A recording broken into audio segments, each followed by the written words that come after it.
ये बंद क्यों हो गया था? नेटवर्क की प्रॉब्लम, वो नया चार्ज की प्रॉब्लम हो गई थी। चलिए शुरू करते हैं। हाँ, तो आप बता रहे थे रहीम के बारे में कि आपने रहीम की किताब में भी अमीर खुसरो को ढूंढ निकाला और उनको भी कहीं ना कहीं से कनेक्ट कर दिया है। सो वो कनेक्ट कैसे किया है वो बता दीजिए। हाँ देखिए, वो कनेक्ट मैंने इस तरह से किया है कि हमारे साहित्य में ना एक विधा है, और उस विधा को हम पता है क्या कहते हैं? हम्म। कंपैरिजन, तुलना करना। और आपने देखा होगा कि जो पीएचडी के स्कॉलर्स होते हैं अलग अलग यूनिवर्सिटीज में, उनको पीएचडी में एक टॉपिक दिया जाता है। For example, a comparative study between poet Rahim and अमीर खुसरो।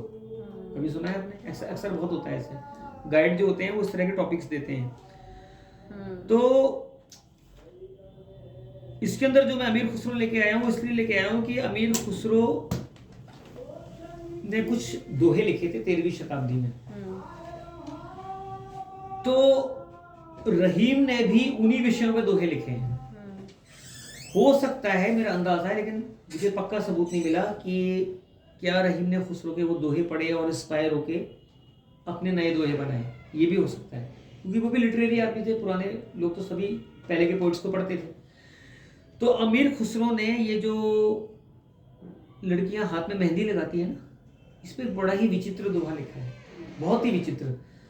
मतलब इतनी अलग उपमा कि आप हैरान हो जाओगे। और हाँ, एक चीज मैं आपको बताना भूल गया कि रहीम और अमीर खुसरो की एक सिमिलर चीज है। क्या? बहुत ही कमाल, कि as a shayar, as a poet, as a kavi, जब ये उपमाएं देते हैं तो बड़ी ही दुर्लभ और विचित्र उपमाएं देते हैं कि आपके ना होश उड़ जाएंगे, यार ये कैसी उपमा दे दी।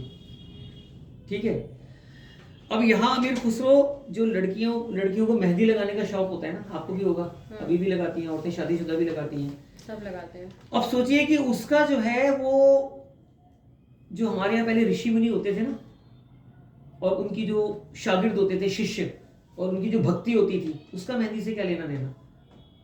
नहीं लगता ना कुछ। लेकिन देखो क्या उपमा निकाल के रहे हैं खुसरो साहब। और फिर वहीं से रहीम ने भी एक दोहा बना दिया उसी को लेके, सेम उपमा को लेके। तो मुझे ऐसा फील हुआ कि ये जरूर रहीम ने खुसरो के दोहे पढ़े थे। अच्छा। और पढ़े होंगे, कोई बड़ी बात नहीं है, क्योंकि रहीम की तो लाइब्रेरी बड़ी जबरदस्त थी और उन्होंने खुद अमीर खुसरो का जिक्र किया है। बल्कि उन्होंने अमीर खुसरो के जो फारसी के दीवान हैं उस पर उन्होंने मुकदमे लिखे हैं। मुकदमा समझती हैं आप? ये वो मुकदमा नहीं है कि कोर्ट में जो आप मुकदमा कर रही हैं किसी के खिलाफ। तो फिर फारसी में मुकदमा उसको कहा जाता है जब आप किसी किताब की प्रस्तावना या प्रीफेस लिखती हैं या इंट्रोडक्शन लिखती हैं, उसको फारसी में या उर्दू में मुकदमा कहते हैं। तो रहीम ने अकबर के कहने से हिंदुओं के रामायण, महाभारत, गीता, उपनिषद, इनका फारसी से संस्कृत में अनुवाद कराया और खुद भी किया। और ऐसे उन्होंने अमीर खुसरो के दीवानों की नकल तैयार करवाई, अमीर खुसरो की मसनवियों और दीवानों की, जो कि उनकी लाइब्रेरी में उनके जो कैलीग्राफिस्ट होते थे, जो पांडुलिपिकार होते थे, क्योंकि उस जमाने में मशीन तो थी नहीं, किताबें छपती नहीं थी, प्रेस में हाथ से लिखी जाती थी। मान लीजिए एक किताब रहीम ने लिखी, अब उसको दुनिया में कैसे पहुंचाएंगी आप? तो वो कैलीग्राफर होते थे। कैलीग्राफर समझती है ना, लिपि लिखने वाले, उनको पेमेंट दिया जाता था या वो एम्प्लॉय भी होते थे। और उस किताब से कहा जाता था कि भाई इसकी 1000 कॉपी बनाओ, इसकी 2000, इसकी 5000। तो वो नकल कर करके बनाते थे, उसमें उनसे कुछ गलतियां भी हो जाती थी। तो ये उपमाएं सबसे विचित्र दी हैं और यहीं से शायद प्रेरणा लेके रहीम ने दी है। तो अमीर खुसरो का दोहा सुनिए मेहंदी के ऊपर, और उपमा देखिए कितनी विचित्र है, जो कि भक्ति से जोड़ दी है उन्होंने, साधु सन्यासियों और जो शिष्यों की भक्ति है, कि खुसरो ऐसी भक्ति कर। खुसरो कहते हैं कि अगर तूने भक्ति करनी है ईश्वर से, जो भी है गुरु से, तो ऐसी भक्ति कर कि जान सके ना कोई, कि किसी को कानो कान भी खबर ना हो, किसी को पता ही नहीं लगे कि तू भक्ति कर रहा है। ऐसी भक्ति कर। और ये कैसे आएगी भक्ति? मेहंदी से आएगी। कैसे? जैसे मेहंदी पात में रंग रही दबकोए। समझ में आया? जैसे मेहंदी के पत्ते में लाली छिपी होती है ना, जो दिखती नहीं है क्योंकि वो तो हरा होता है। तो भक्ति ठीक वैसे ही है जैसे मेहंदी के पत्ते में छिपी हुई लाली, रेडनेस, जो तब उभर के आती है जब लड़कियां हाथों में मेहंदी रचा लेती हैं। तो शुरू में तो हरी होती है वो, लेकिन जब सूख जाती है तो लाल उभर आती है। तो खुसरो कहते हैं ऐसी भक्ति करो कि पता ही ना लगे शुरू शुरू में किसी को, तब वो रंग लाएगी मेहंदी वाला। देखिए क्या गजब का उपमा। अब रहीम ने जब ये दोहा पढ़ा तो बड़े प्रभावित हुए कि यार ये खुसरो ने तो बहुत ही, मतलब कभी मेहंदी पे सोचा ही नहीं कि ऐसी तुलना कर देंगे वो भक्ति से और स्पिरिचुअलिज्म से। तो फिर रहीम साहब लिखते हैं कि वे रहीम नर धन्य है पर उपकारी संग, बाटन वारे को लगे जो मेहंदी के संग। यानी रहीम कहते हैं कि वे लोग बड़े ही महान हैं, बड़े ही गुणी हैं, जो दूसरों की मदद करते हैं और परोपकार करते हैं। और जिस तरह से मेहंदी लगाने वाला जो आदमी है, जब वो हाथ में मेहंदी लगाता है उसके हाथ में भी मेहंदी लग जाती है, लाल हो जाता है उसके लाल हो जाती है। तो इसी तरह से रहीम ने अब इसमें दूसरी उपमा डाल दी कि वो कहते हैं कि मेहंदी एक तरह से परोपकारी है, वो आपको सेवा का मौका दे रही है। और यहाँ लाली पता है क्या है? लाली है लाली एक तरह से वो है नेकी करना, लाली क्योंकि कलरफुल है। तो रहीम ने इसके अंदर ये वाली उपमा दी है कि वे मनुष्य महान हैं जो दूसरों की मदद करते हैं, उन पर परोपकार व उपकार का रंग उसी तरह उभर कर आता है जैसे मेहंदी बांटने वाले व्यक्ति के हाथ में अपने आप ही मेहंदी की लाली लग जाती है। राजा बीरबल सहित सभी लोग रहीम की इस आशु कविता से इतने प्रभावित हुए। बीरबल पता है कौन थे? बीरबल, अकबर बीरबल की कहानियां सुनी होंगी। ये भी अकबर के दरबार के एक नवरत्न थे, लेकिन बहुत कम लोगों को पता है कि इन्होंने भी काव्य की रचना की है। तो कहते हैं कि जब रहीम ने दरबार में ये मेहंदी और लाली वाली जो दोहा सुनाया भक्ति के साथ जोड़ के, तो जो उस दरबार में कवि बीरबल थे वो इतने प्रभावित हुए कि उन्होंने भी इस पे कई रचनाएं लिख डाली। और शाम के वक्त अकबर के दरबार में एक साहित्य की महफिल चलती थी, संगीत और साहित्य की। वहां सारे विद्वान कवियों संगीतकारों को बिठाया जाता था, एक दूसरे पर चर्चा होती थी। तो कहते हैं कि जो स्वयं बादशाह अकबर था, उसने जब ये रहीम का मेहंदी वाला दोहा सुना तो बादशाह अकबर ने भी मेहंदी पे बहुत सारे दोहों और गीतों की रचना कर डाली, और उनमें से बहुत सारे अभी तक प्रकाशित नहीं है। तो अब आप ये देखिए कि मैं कहां से इसमें खुसरो को ढूंढ लाया इसके अंदर, और इसमें और भी ऐसे बहुत सारे किस्से हैं। लेकिन अभी आपने वो नहीं बताया कि रिसर्च करने के लिए वो 6 तरीके कौन से हैं। आप हमें थोड़ा थोड़ा हाईलाइट बताइए ताकि हमारे दर्शकों को भी पता चले, तो रिसर्च करें तो उनके लिए भी कुछ मदद हो। वैसे तो जो स्कॉलर्स की दुनिया होती है ना, उसमें ये सिखाया जाता है कि आपने छुपा छुपा के काम करना है, किसी को कानों कान खबर ना हो, नहीं तो बड़े स्कॉलर नहीं बन पाओगे। अच्छा, फिर भी आप मोटा मोटी हिंट तो दे सकते हैं। लेकिन मैं अब उसका दूसरा भी जवाब दे रहा हूँ। लेकिन जो स्पिरिचुअलिटी है वो कुछ और कहती है, वो कहती है सब खोल के रख दो पत्ते। तो अब ये मैडम आपके ऊपर है कि आप किसको फॉलो करते हैं, लेकिन चलो मैं बैलेंस कर आप बताना चाहते हैं। देखिए मैं बता देता हूँ, कोई बुराई नहीं है, क्योंकि मुझे लगता है कि अब जो दौर चल रहा है ना, इसमें अगर मैं बता भी दूंगा तो कोई फायदा नहीं, तो लेने वाले भी कितने हैं, कितने उठाएंगे, कहाँ, इतना टाइम ही नहीं है मैम, क्योंकि मैं जो बताने वाला हूँ उसको टाइम चाहिए। और आजकल के जो यंगस्टर्स हैं, कॉलेज स्टूडेंट्स हैं, स्कॉलर्स, उनके पास टाइम नहीं है। वो रिसर्च कैसे करते हैं कि पीएचडी करनी है, 5 साल का समय मिला है, 5 साल में पीएचडी निपटानी है, और उसी 5 साल में अपने और 50 काम भी करने हैं, अपना घर भी देखना है, घर में शादी ब्याह हो रहे हैं वहाँ भी जाना है, घूमना भी है, और अगर आप मैरिड हैं तो हस्बैंड के साथ भी जाना है, बच्चे भी संभालने हैं, क्योंकि शादीशुदा औरतें और मर्द भी पीएचडी करते हैं शादी के बाद। तो उस लिमिटेड पीरियड में वो कर ही नहीं सकते जो मैं बता रहा हूँ, तो मैं आपको बता देता हूँ। और इसमें कई बड़ी विचित्र चीजें आपको, देखिए मेरी नजर कहाँ कहाँ जाती है, आप हैरान हो जाएंगे, क्योंकि ये तभी होता है जब आपको लैला और मजनू वाला इश्क सवार हो जाए। लैला मजनू के साथ आप मुझे एक्सप्लेन कर सकती हैं कि लैला और मजनू वाला इश्क क्या होता है? कि बिल्कुल निस्वार्थ प्यार ही होता है उसमें। तो सिर्फ मैं आपको ना, अब देखिए अमीर खुसरो बहुत बड़े कॉमेडियन भी थे। अब मैं इसके अंदर आपको एक कॉमेडी भी सुना देता हूँ।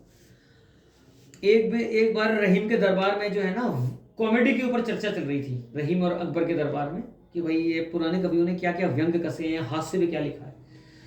तो रहीम ने कहा कि अरे मुझे ना एक अमीर खुसरो की ना एक फारसी का एक शेर याद आता है, बल्कि गजल है वो, जिसमें वो ना मतलब कॉमेडी कर रहे हैं। और कॉमेडी क्या कर रहे हैं? पाए सग बोसीदा मजनू, ये इस नाम से एक फारसी में एक शेर शुरू होता है। इसमें अमीर खुसरो ये लिखते हैं कि एक गांव में एक आदमी पागलों की तरह घूम रहा था। तो गांव वालों ने देखा कि क्या पागल हो गया, कि इधर उधर भटक रहा है ऐसे लल्लुओं की तरह, कर क्या रहा है। तभी उन्होंने देखा कि उसको एक कुत्ता मिला, और उसने कुत्ते की टांग पकड़ के उसको चूमने लगा। तो लोगों ने कहा ये तो सच में पागल लगता है। तो फिर लोगों से रहा नहीं गया। आपको पता है ना, भारत में आदत होती है कि अजीब सा देख लो तो लोग भीड़ इकट्ठी नहीं कर लेते। आपने अक्सर दिल्ली में देखा होगा कि कोई इवन नट वगैरह भी तमाशा दिखाते हैं तो भीड़ इकट्ठी हो जाती है, कोई जादूगर खेल दिखा रहा है तो लोग ग्रुप में खड़े हुए देखने लगते हैं। ये हिंदुस्तानियों की पुरानी आदत है। तो ऐसे ही वो ये मसला आ गया। इस पे आप कुछ बता सकती हैं कि ऐसा क्या होगा? आई थिंक आपके विचार ज़्यादा अलग होंगे, तो हम आप ही को सुनना चाहेंगे। एक मिनट, थोड़ा सा मैं दिमाग से हट गया, मैं किस बारे में बात कर रहा था? आपने अभी नट का हमें एग्जाम्पल दिया कि लोग देखना शुरू कर देते हैं। नहीं, उससे पहले मैं क्या बोल रहा था, एकदम से वो कनेक्शन कट गया मेरा, सॉरी। आपको भी याद नहीं है? सर्कस है? सर्कस नहीं, उससे पहले कॉमेडी पार्ट। हाँ, वो क्योंकि कई बार क्या होता है दिमाग में भरा होता है ना, तो दिमाग से हाँ भी याद आ गया। तो अमीर खुसरो ने लिखा है कि भाई एक गांव में एक आदमी ऐसे पागलों की तरह घूम रहा था और अचानक वो एक कुत्ते की टांग पकड़ के चूमने लगा। तो लोगों ने पूछा कि भाई तू ये क्या पागलपन कर रहा है, कुत्ते की टांग क्यों चूम रहा है, तेरी कोई गर्लफ्रेंड नहीं है क्या? लोगों ने ऐसे मजाक किया, भाई इसमें लड़के भी थे नौजवान। उसने कहा भाई तेरी गर्लफ्रेंड नहीं है, उसको चूम, तो ये क्या कुत्ते को चूम रहा है? तो उसने बोला कि भाई मेरा नाम मजनू है। वो मजनू था और कह रहा था कि मेरी जो गर्लफ्रेंड है ना लैला है, और उसके जो घर वाले हैं वो मुझे उससे मिलने नहीं देते, तो मैं उसकी तलाश में भटक रहा हूँ। और अब वो उसके घर वालों ने कहीं घर चेंज कर लिया है तो मुझे घर भी नहीं मिल रहा। तो मेरी जो लैला है उसके पास एक कुत्ता है, वो कुत्ता पालती है, उसका पर्सनल कुत्ता है। तो असल में इस कुत्ते की शक्ल उससे मिल रही है। तो इसको देख के लड़की से इस कुत्ते की शक्ल मेरी लैला के कुत्ते से मिल रही है। अच्छा, कुत्ते से मिल रही है, लैला से ही ना मिल रही हो। नहीं मैडम, इतना ज्यादा व्यंग नहीं किया खुसरो ने। अच्छा। तो उस मजनू ने कहा कि उसको देख के मुझे अपनी लैला की याद आ गई, तो मैंने सोचा कि लैला तो चलो मिल नहीं रही, तो कुत्ते को ही चूम लूं। अच्छा, ठीक है। तो रहीम ने उस दरबार में कहा कि ये खुसरो जो थे ये पहले ऐसे कवि हुए हैं जिन्होंने चुटकुलों के ऊपर, व्यंग के ऊपर जो हैं वो गजलें लिखी हैं, फारसी में अशार लिखे हैं। और वो चीज़ फिर रहीम ने भी शुरू की, उन्होंने भी अपनाया उसको अपने हिंदी उसमें पर्शियन में। अच्छा, रहीम भी अमीर खुसरो की तरह बहुभाषी थे। Rahim Hindi, Sanskrit, Persian, Arabic, Turkish, यहाँ तक कि फ्रेंच, क्योंकि उस समय फ्रांसीसियों का भी आना हो गया था भारत में। ये आपका गोवा है ना, पुर्तगाली, ये सब रहीम फॉरेन लैंग्वेजेस भी जानते थे। अच्छा। संगीत के बहुत बड़े एक्सपर्ट थे। और सबसे बड़ी बात ये थी कि रहीम जो हैं वो भगवान कृष्ण के अनन्य भक्त थे। और एक दस्तावेज के अनुसार वृंदावन के विट्ठलनाथ जी के मंदिर में स्वयं भगवान कृष्ण ने रहीम को साक्षात दर्शन दिए थे। और इसके साक्षी के लिए मुझे कृष्ण भक्ति की वजह से, हाँ, वो कृष्ण के बड़े भक्त थे, रसखान की तरह। तो रहीम जो है वो अकबर से छुट्टी लेके जो है वृंदावन गए कि मैं जो है कृष्ण से मिलने जा रहा हूँ, कृष्ण जी से।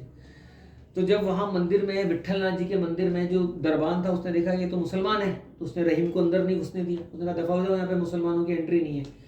ये वो दौर था जब हिंदुओं के टेम्पलों में मुसलमानों की एंट्री नहीं थी, और लो कास्ट के जो लोग थे, छोटी कास्ट के, उनकी भी एंट्री नहीं थी जो आज। तो इससे रहीम का दिल टूट गया और वो मंदिर के सामने एक सड़क पर जाके बैठ गए और उन्होंने भगवान कृष्ण से ये कहा कि मेरी भी जिद है कि अगर तू मुझे नहीं मिला तो मैं यहीं तेरे मंदिर के सामने प्राण त्याग कर दूंगा। तो मेरी जो किताब है इसके अंदर मैंने ना कुछ असल में एक पेंटिंग, आप अच्छा सोचिए कि ये अमीर खुसरो और रहीम के ऊपर हजारों पेंटिंग्स बनी है, उसका तो जिक्र करना ही भूल गया मैं।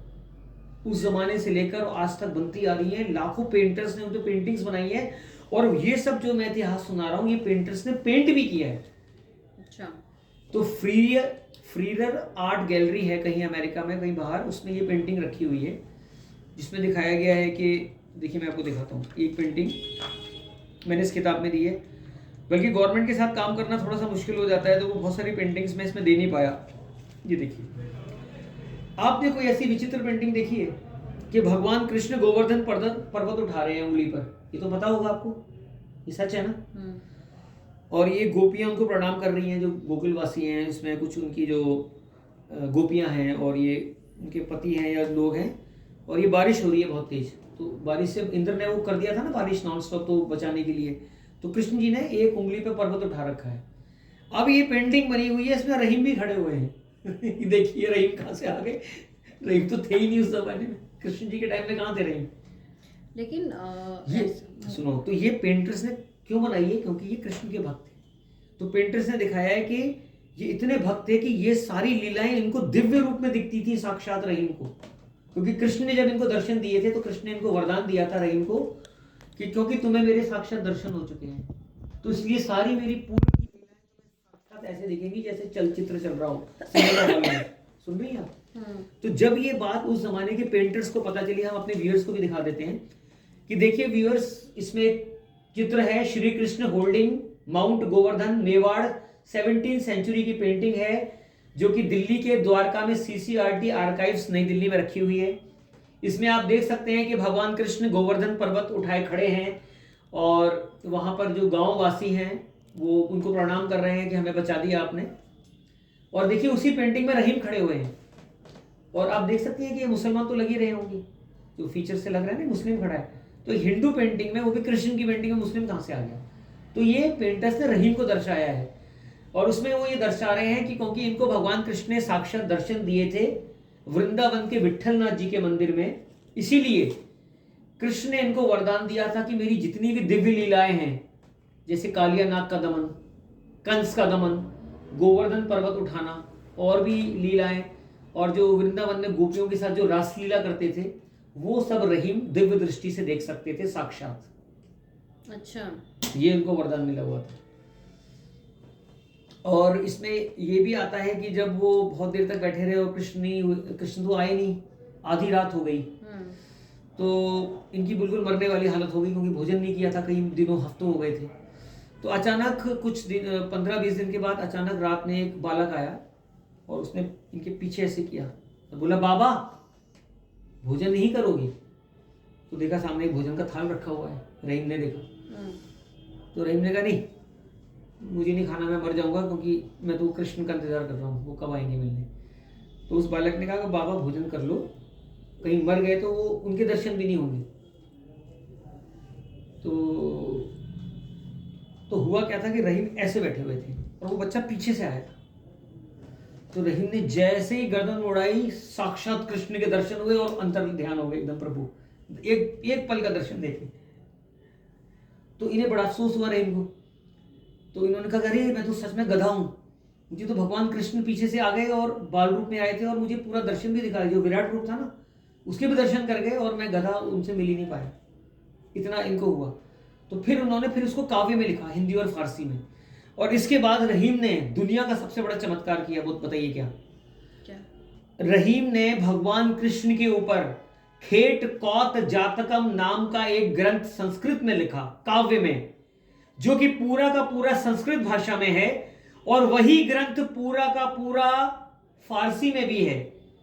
यानी अगर मैडम को संस्कृत आती है तो वो उसको संस्कृत में पढ़ के समझ जाएंगी, और अगर आपको और जो जिसको संस्कृत नहीं आती तो वो उसको, अगर पर्शियन आती है तो उसको पूरा पर्शियन में पढ़ लेगा। सोचो कितनी विद्वता होगी कि ऐसे शब्दों का चुनाव करके रहीम ने भगवान कृष्ण पर किताब लिखी, खेट कौत जातकम, जिसमें उनका पूरा जीवन परिचय, उनका सारा कुछ है, और वो पूरी पर्शियन भी है, पूरी संस्कृत में भी है।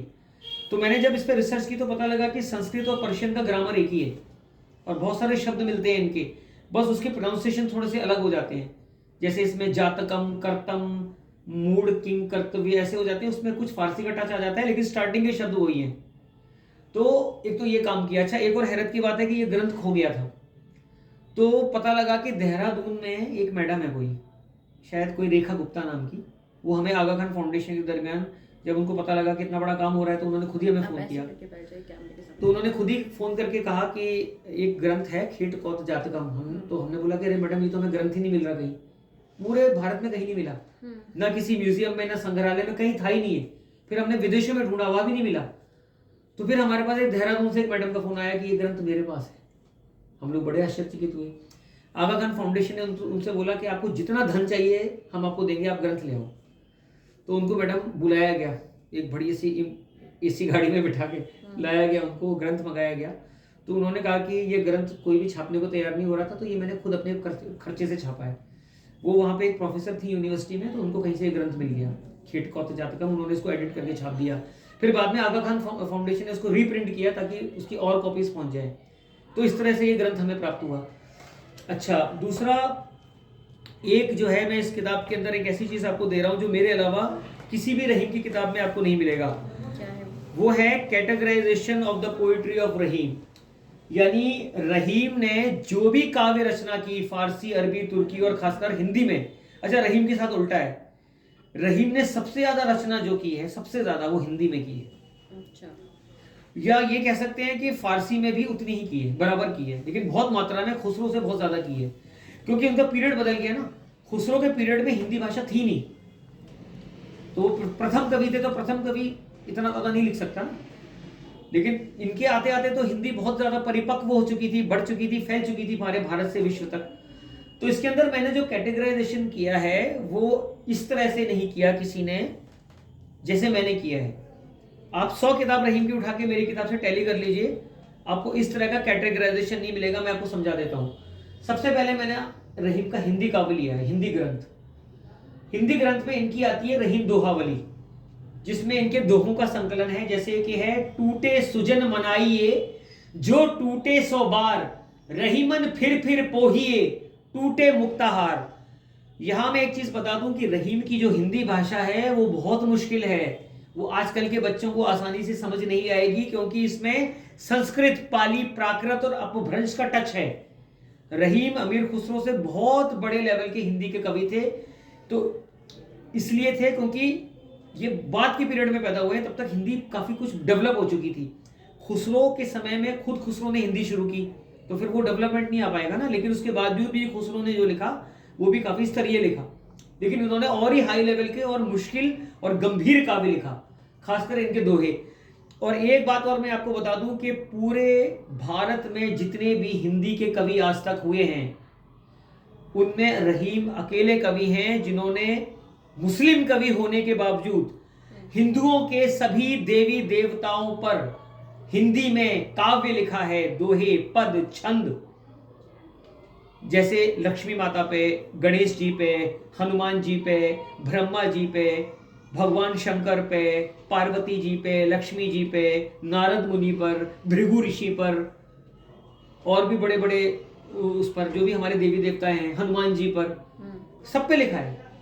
आज तक किसी हिंदी के कवि ने नहीं लिखा सब पर। भाई एक आध कोई लिख दिया होगा, इन्होंने तो भरमारी कर रखी है।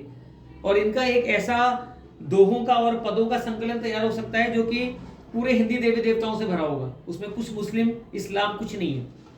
तो फिर आप एक मुस्लिम कवि को किस दृष्टि से देखेंगे, ये आपके ऊपर छोड़ता हूं, जो कि राम, कृष्ण, ब्रह्मा, विष्णु, महेश की तारीफ के पुल बांध रहा है। और ये दोहे कोई साधारण दोहे नहीं है।